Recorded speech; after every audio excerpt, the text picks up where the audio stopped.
দাদা উজ্জ্বলদার বিরিয়ানি দোকানটা কোন দিকে? এই রে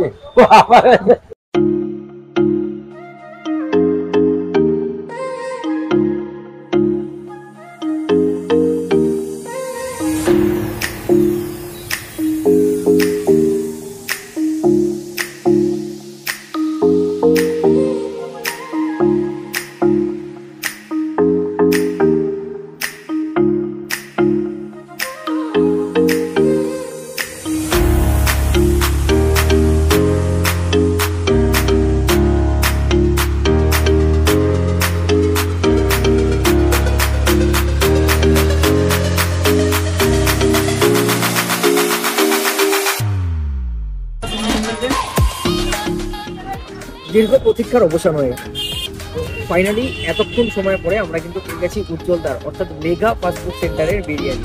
এর আগে অনেকে আমাকে বলেছে যে মধ্যমগ্রাম যাচ্ছ মেগা ফাস্টফুড খাও, কারণ ওটা নাকি ওখানকার টপ বিরিয়ানি, মানে ব্যারাকপুর দাদা বৌদিকে যদি একমাত্র কম্পেয়ার করা যায় তাহলে নাকি মেগা ফাস্টফুড সেন্টারের সঙ্গেই মেগা ফাস্টফুড সেন্টারের বিরিয়ানির সঙ্গে নাকি কম্পেয়ার করা যায়। তো আজকে পুঙ্খানুপুঙ্খ যাচাই হবে, খাওয়া হবে, খেতে কেমন সেটা বলা হবে, আর কম্পেয়ার তো অবশ্যই করা হবে বিরিয়ানি কিং যেটা তোমরা সবাইকে বলো বা যাকে তোমরা সবাই বলো তার সঙ্গে ডাইরেক্ট কম্পেয়ার করবো। তো দেখো ফার্স্টে তোমাদেরকে দেখিয়ে দিই, আমরা এখানে নিয়েছি একটা মটন বিরিয়ানি। এতটা কোয়ান্টিটির রাইস থাকে, একটা মটন থাকে, তার সাথে আলু একটা কিন্তু গোটা আলু তোমরা এখানে দেখতে পাচ্ছ, যেটাকে মাঝখান থেকে কাট করে লাগানো আছে। আর এখানে দেখো স্টার এনিয়ন্সটা একদম আমাকে মনে হচ্ছে এটা গিফট করেছে, উজ্জ্বলদা ভালোবেসে আমাকে দিচ্ছে। যাই হোক, এটা তো খাওয়া যাবে না, এটাকে সাইডে রাখবো। তার সঙ্গে শসা পেঁয়াজও আছে। একটা সবথেকে বড় জিনিস কি বলো তো, আমি যেটা দেখলাম খাওয়ার আগে, বিরিয়ানির যে প্রত্যেকটা চাল তোমরা এখানে দেখতে পাবে, সব কটা চাল কিন্তু একদম গোটা। ভালো করে দেখো, একটা চাল তোমরা দেখাবে না এখানে ভেঙে গেছে। আর এমন না যে চাল শক্ত, প্রত্যেকটা চাল খুব সুন্দর বয়, প্রত্যেকটা চাল। মা কালী বলছে অনেস্টলি, ঠাকুরের দিকে ঘুরতে কথা বলবো না, গন্ধটা না মারাত্মক আছে, মারাত্মক লেভেলের গন্ধ আছে। তো বেশি দেরি করবো না, first bite mega fast food centre অর্থাৎ উজ্জ্বলদার বিরিয়ানি।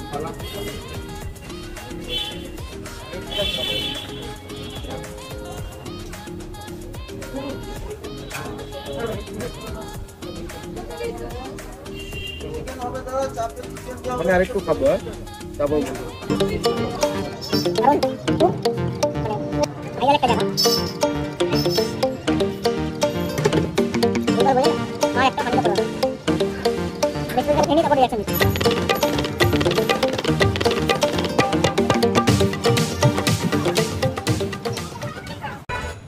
দেখো প্লেট মোটামুটি আমি অনেকটা অলরেডি রাইস খেয়ে ফেলেছি। আমরা যেটা করি সাধারণত, তোমরা এর আগেও আমাদের ভিডিওটা দেখেছো, খাওয়ার পরে একটা বা দুটো বাইট নেওয়ার পরে আমরা মোটামুটি একটা ডিসিশনে আসতে পারি যে কেমন খেতে কি না খেতে। কিন্তু এটা আমি অনেকক্ষণ ধরে খেলাম, তার একটাই কারণ, যেহেতু খুব চর্চিত আর ভাইরাল দোকান, আমি চাই না আমার রিভিউতে কোনো রকম ভুলভাল কোনো কিছু হোক, চেষ্টা করি তোমাদেরকে জেনুইন রিভিউ দেওয়ার জন্য। আর এতটা রাইস খাওয়ার পরে যে ডিসিশনে আমি এসে পৌঁছেছি, আর উত্তরটা হচ্ছে পেছনের এই লাইনটা দেখো, জাস্ট লাইনটা, এটাই হচ্ছে আমার ডিসিশন। বস দাদা বৌদির সাথে কম্পেয়ার করবো না, বলেছিলাম করবো কিন্তু করবো না।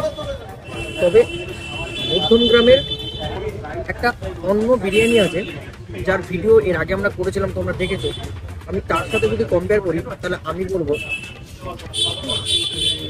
খুব হাড্ডাহাড্ডি লড়াই হবে, খুব হাড্ডাহাড্ডি। আমার কাছে লখনৌ বিরিয়ানি ভিডিও আমি করেছিলাম ঠিক পাশেই, তার সঙ্গে মেগা ফাস্টফুড সেন্টার মানে উজ্জ্বলদার বিরিয়ানি, দুটোকে যদি আমি কম্পেয়ার করি না বল, মানে সেই ডাব্লিউডাব্লিউ মানে এরকম, বুঝতে পারছো তো?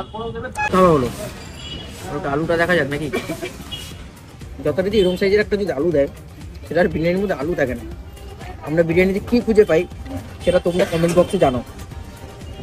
এটাকে বলে হচ্ছে বোম, আস্ত বোম, কারো মাথায় যদি ছুঁড়ে মারি না ফেটে যাবে, কিন্তু আলুটা ফেটে যাবে।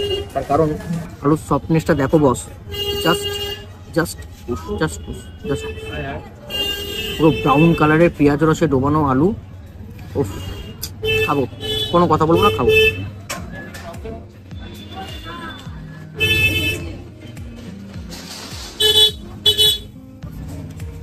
এই আলুটাকে আগে খেয়ে নি, আলুটাকে 10-এর 9 দিতেই হবে। আচ্ছা আলুটা দিয়ে বিরিয়ানিটা খাবো।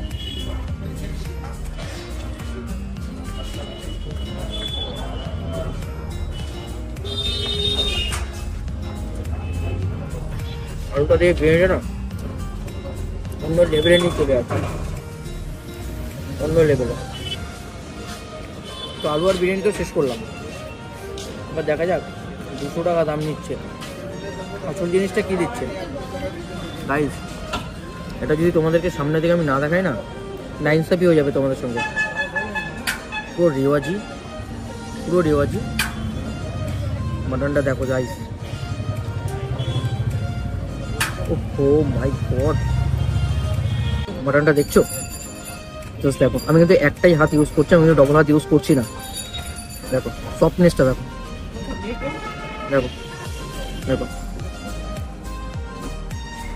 পড়লো পড়লো পড়লো পড়লো পড়লো গেল। এরকম একটা পিস যদি পড়ে না বিরিয়ানির পাতে, তাহলে কিন্তু সব শেষ, জাস্ট শেষ। তাই আমি দেরি তো একদম করবো না।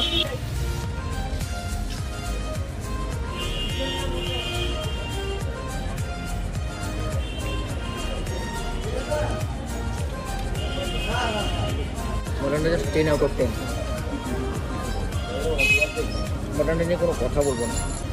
মধ্যমগ্রাম ব্রিজের নিচে মেঘা ফাস্টফুড সেন্টার, আর এখানে আলু আর মটন দিয়ে একটা বাইক।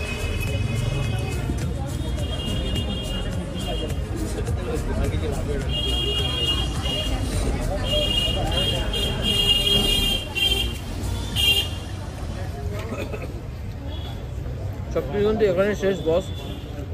মাথা নষ্ট করা বিরিয়ানি, জাস্ট মাথা নষ্ট করা। ভিডিও করতে করতে আমি ভাইকে পেয়ে গেলাম, আমাদের ঠিক আগের টেবিলে বসে ভিডিও করছিল। আমরা এসে খেতে দেখলাম, আমি তো মোটামুটি একটা রিভিউ কিছু দিলাম, আমি ওর মুখ থেকে শুনে নেবো কেমন খেলে বল। খেয়েছি, ভালো খেয়েছি। বিরিয়ানিটা দেখলাম যে প্রপার সেদ্ধ হয়েছে মাংসটা, তার মধ্যে মশলাপাতি ঠিক ছিল, আলুটাও প্রপার সেদ্ধ হয়েছে, আর রাইসগুলো এক একটাই পিস ছিল, মানে কোনো ভাঙা ভাঙা রাইস ছিল না, আর মশলা ঢুকেছিল প্রপারলি রাইসে, খুবই সুন্দর। মটনটা কেমন? মটনটা খুবই ভালো ছিল। ব্যারাকপুর বলো বা সোদপুর মধ্যমগ্রাম খেয়েছো, বেস্ট মটন বলো, ব্যারাকপুর নিয়ে বলো।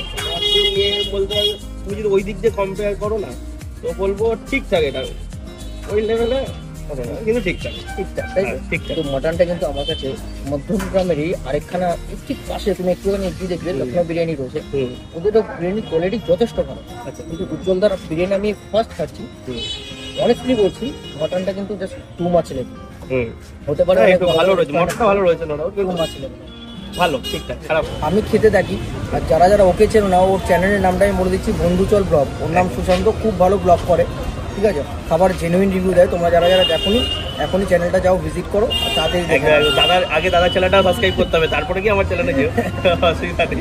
সামনে একটু আলু নেবো, আর এখান থেকে বাপরে বাপ সেই রেওয়াজি মাটনটা, ও মাই গড ভাই, পিঙ্কিশ মাটন। মাটন একটু একটু স্যালাডের পেঁয়াজ, তার উপরে রাইস দিয়ে মাখো মাখো করে, কথা কম, খাওন।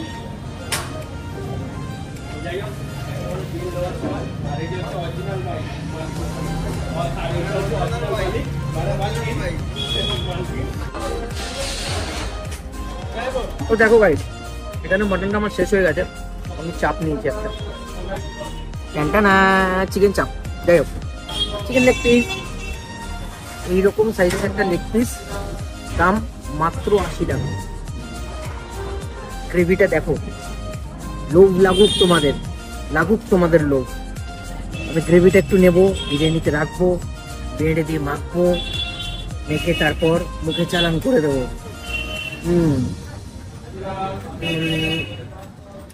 আরেকবার নিন।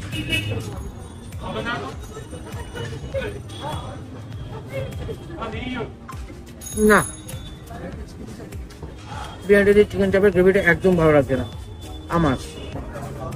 চিকেনটা দেখো, এরাও একটা আঙুল, এরাও পুরো চাপ।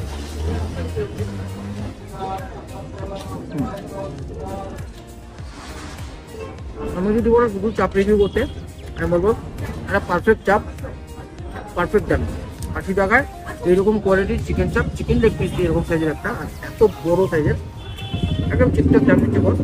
যারা চিকেন চাপ দিয়ে গ্রেভি দিয়ে, যারা চিকেন চাপ দিয়ে বিরিয়ানি পছন্দ করো তারা নিতে পারো। আমরা পার্সোনালি এই চাপের গ্রেভিটা দিয়ে বিরিয়ানি ভালো লাগছে না, আমার এমনিই ভালো লাগছে বিরিয়ানিটা, তাই এমনিই খাবো। চিকেন চাপটা শুধু শুধু খাবো, তোমাদেরকে দেখাবো। ভালো, চলো আমার শেষ করে আসছি, শেষ পথে চলো। দাদা আপনার দোকানে বিরিয়ানি খেলাম, দোকানের নামটা যদি একটু বলে দেন আমাদের দর্শকদের। এ ভাই এই দেখো ওই যে লাইট জ্বলছে ভাই, ওটা দেখ। আচ্ছা, মেন কথা তোমাদেরকে সোজাসুজি অত ঘুরে পেঁচে না এসে চলে আসি, এটা হচ্ছে অরিজিনালি মেগা ফাস্টফুড সেন্টার। এর আগে যখন আমি এই রাস্তা দিয়ে যাতায়াত করতাম তখন মেগা ফাস্টফুড সেন্টারে বহুদিন আগে আমি রোল খেয়েছিলাম। তখন উজ্জ্বলদার অত এতটা নামকরণ না থাকলেও বিরিয়ানিতে তখন উজ্জ্বলদা পা রাখেনি, কিন্তু পা রাখার সাথে সাথে যে ধামাকা ফেলেছে সেটা কিন্তু সরাসরি উজ্জ্বলদার মুখ থেকেই শুনবো। বলো, এর আগে বিরিয়ানি দোকান আমরা দেখেছি তুমি ওই দোকানটার মধ্যেই বানাতে, সবাই আসতো খেতো। এই জায়গাটা কেনার পর আমি প্রথম তোমার কাছে, ঠিক আছে? তো হঠাৎ করে এত চেঞ্জেস কিভাবে? তুমি কি কিছু মেশাচ্ছ বিরিয়ানিতে? আমাদের বিরিয়ানিতে ভালোবাসা ফ্রি আছে। ভালোবাসা ফ্রি দিচ্ছ?